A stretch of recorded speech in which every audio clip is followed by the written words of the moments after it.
Hallo YouTube! Heute möchte ich euch mal einen ganz besonders sympathischen Menschen vorstellen, und zwar Yval Noah Harari, den höchsten Berater von Klaus Schwab. Klaus Schwab ist der Chairman vom World Economic Forum, habe ich auf meinem Kanal schon behandelt, kann man sich alles in den anderen Videos reinziehen. Hören wir uns mal an, was der unglaublich sympathische Mensch Yval Noah Harari so zu sagen hat. I think that the biggest question maybe in economics and politics of the coming decades will be what to do with all these useless people.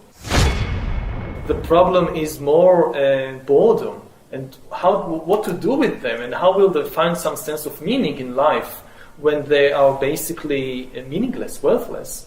My best guess at present is a combination of drugs and computer games as a solution for more. It's already happening. Under different titles, different headings, you see more and more people spending more and more time or solving their inner problems with drugs and computer games, both legal drugs and illegal drugs. You look at Japan today, and Japan is maybe 20 years ahead of the world in everything, and you see all these new social phenomenon of people having relationships with virtual spouses. And you have people who never leave the house and just live through computers. I think once you're superfluous, you don't have power. Again, we're used to the age of the masses of the 19th and 20th century, where you saw all these successful, massive uprisings, revolutions, revolts. So we are used to thinking about the masses as powerful. But this is basically a 19th century, a 20th century phenomenon. I don't think that the masses, even if they somehow organize themselves, stand much of a chance. We are not in Russia of 1917 or in 19th century Europe. What we are talking about now is like a second industrial revolution, but the product this time will not be textiles or machines or vehicles or even weapons. The product this time will be humans themselves. We are basically learning to produce bodies and minds. Bodies and minds are going to be, I think, the two main products of the next wave of all these changes. That is optional. Again, and if you think about it from the viewpoint of the poor, it looks terrible because throughout history, death was the great equalizer. The big consolation of the poor throughout history was that, okay, these rich people, they have it good, but they're going to die just like me. But think about a world, say in 50 years, 100 years, where the poor people continue to die, but the rich people, in addition to all the other things they also get exemption from death. Once you really solve a problem like direct brain-computer interface, when brains and computers can interact directly, for example, to take just one example, that's it. That's the end of history. That's the end of biology as we know it. Nobody has a clue what will happen once you solve this. If life can basically break out of the organic realm into the vastness of the inorganic realm, and you cannot even begin to imagine what the consequences will be because our imagination at present is organic. So it's if there is a point of singularity, as it's often referred to, by definition, we have no way of even starting to imagine what's happening beyond it. Looking before the point of singularity, just as the trend is gathering pace, the new attitude, I think, is to treat old age and death as technical problems, no different in essence than any other disease. It's like cancer, it's like Alzheimer, it's like tuberculosis. Maybe we still don't know all the mechanisms and all the remedies, but in principle, people always die for one reason and one reason only, and that these are technical reasons, not metaphysical reasons.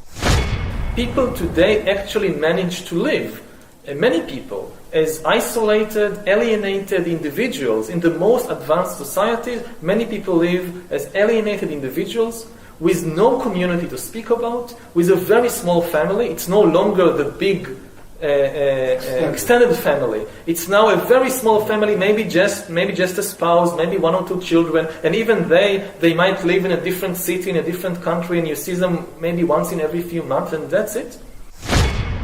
After millions of years of evolution, suddenly within 200 years, the family and the intimate community break, they collapse. Most of the roles fulfilled by the family and by the intimate community for thousands and tens of thousands of years are transferred very quickly to new networks provided by the state and the market. You don't need children, you can have a pension fund. You don't need somebody to take care of you. You don't need neighbors and sisters or brothers to take care of you when you're sick. The state takes care of you. The states provide you with police, with education, with health, with everything. In terms of ideas, in terms of religions, the most interesting place today in the world, in religious terms, is Silicon Valley. It's not the Middle East. This is where the new religions are being created now by people like Ray Kurzweil, and these are the religions that will take over the world.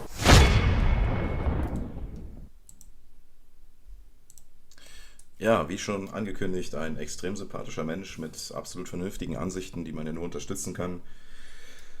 Jetzt stellt sich natürlich nur noch die Frage, was tun wir denn jetzt mit diesen wertlosen, überflüssigen Menschen? Ja, Entschuldigung, aber was für ein Weltbild zeigt das alleine schon, von so etwas zu sprechen, von wertlosen, überflüssigen Menschen? Der Mensch wird gezielt degeneriert, Profit wird der Menschlichkeit untergeordnet. Man tut alles, um dieses Bild, dieses gesellschaftliche Bild von, du musst möglichst viel Geld dran schaffen, die krassesten und coolsten sind die Millionäre sind und Yachten haben und sonst irgendwas, in die Köpfe der Menschen zu pflanzen. Man tut also wirklich alles, um Menschen zu degenerieren und sagt dann anschließend, ja, die sind so dumm und glauben das, die sind überflüssig und wertlos. Was wollen wir eigentlich mit denen? Wir brauchen sie nicht. Für uns, Superreiche. Wir kommen auch ohne die klar. Dann wird davon gesprochen, dass wir nicht mehr 1917 haben und große Revolutionen und Ähnliches gar nicht mehr passieren können, weil die Massen schon so verblödet und degeneriert sind und eigentlich nur noch einsam in ihren Zimmern vom Computer sitzen, dass es gar nicht mehr sein kann. Ich muss leider sagen, da ist erschreckend viel dran. Ich sehe nicht besonders viele Jugendliche auf den Montagsdemonstrationen. Die, keine Ahnung, hüpfen irgendwo fürs Klima oder sowas. Ich weiß es nicht. Wo ja auch nichts Verkehrtes dran ist, ja, wenn es denn nicht total instrumentalisiert werden würde. Aber ich möchte es nochmal ganz deutlich aussprechen. Sich zu organisieren hat einen Sinn. Diesen Wahnsinn und solche gestörten Menschen zu bekämpfen und irgendwie zu versuchen, seine Mitmenschen darüber aufzuklären, was für gestörte Gestalten das sind, hat einen Sinn. Vielleicht können wir so irgendwie noch verhindern, dass das, was da laut der Meinung von diesem Mann auf uns zukommt, eben nicht auf uns zukommt. Denn ich glaube, so eine Zukunft will niemand.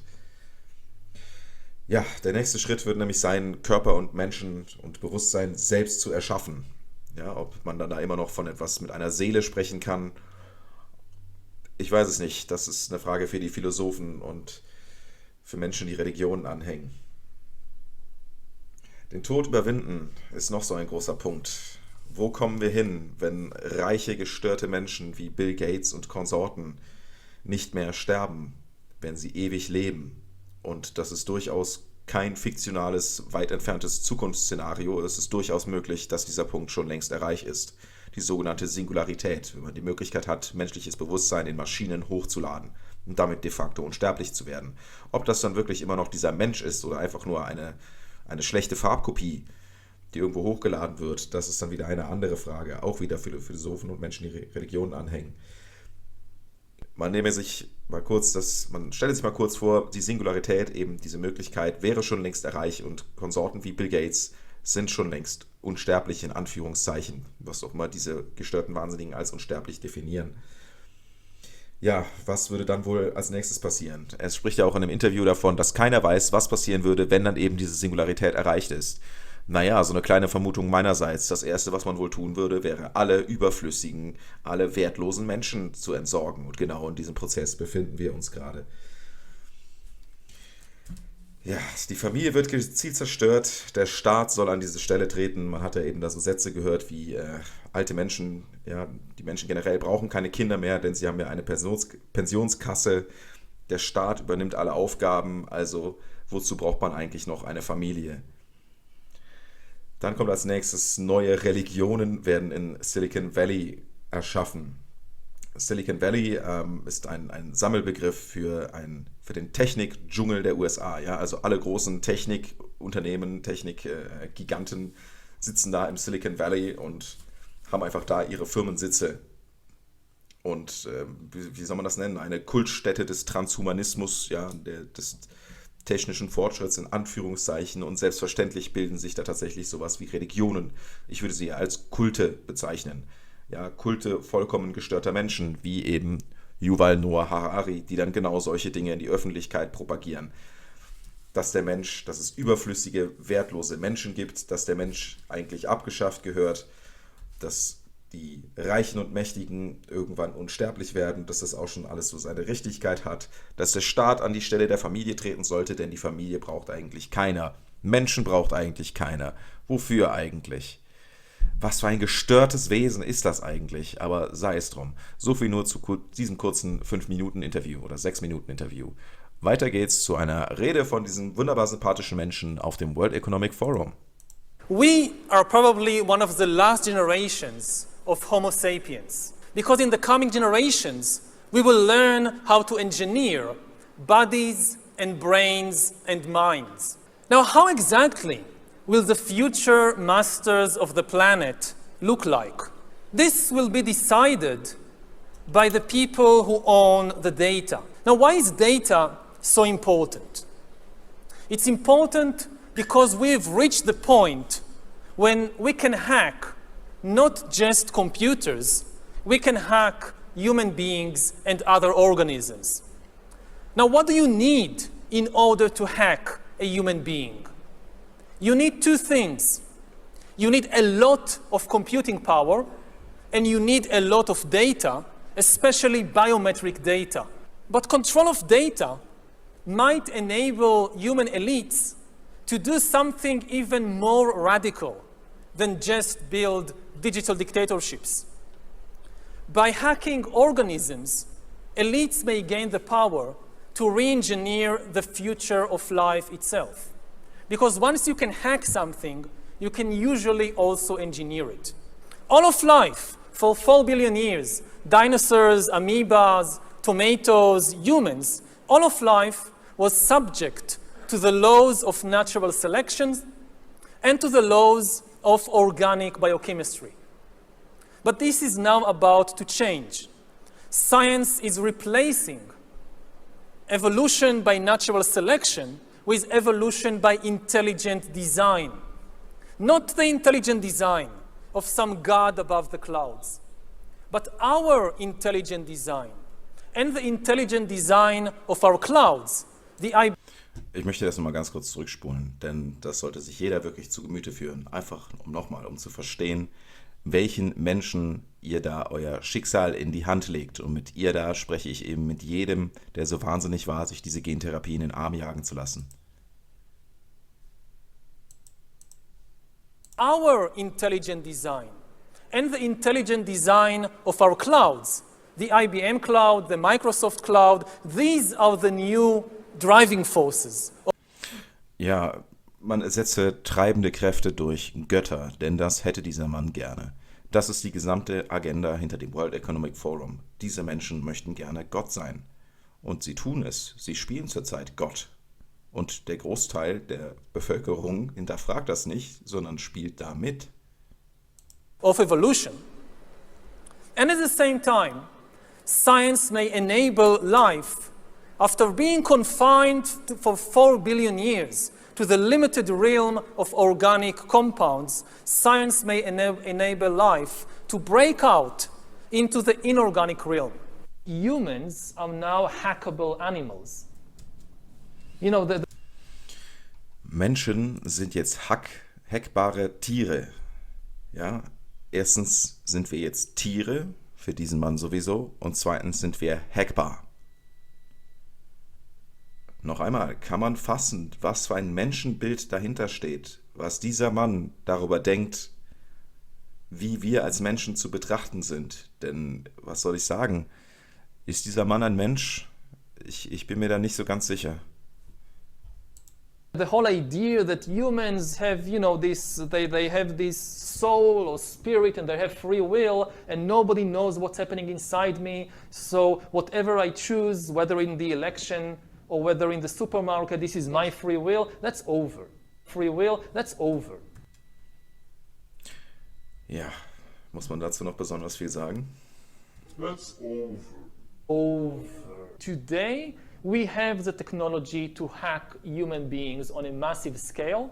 Yeah, I mean, everything is being digitalized, everything is being monitored. In this time of crisis, you have to follow science. It's often said that you should never allow a good crisis to go to waste, because a crisis is an opportunity to also do good reforms that in normal times people will never agree to.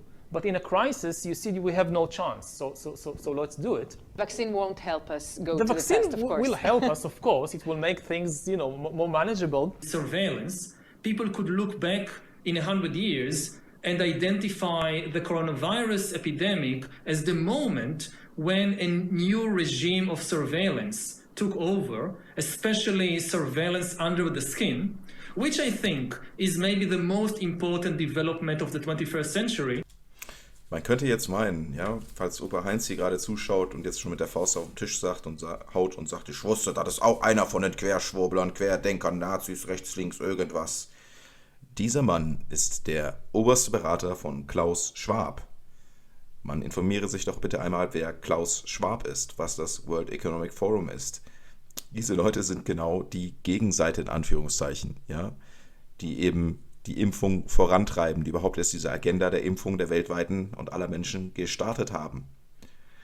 Jetzt könnte man vielleicht auch sagen, ziemlich dumm von dem Kerl, alles so offen und ehrlich hier zu sagen.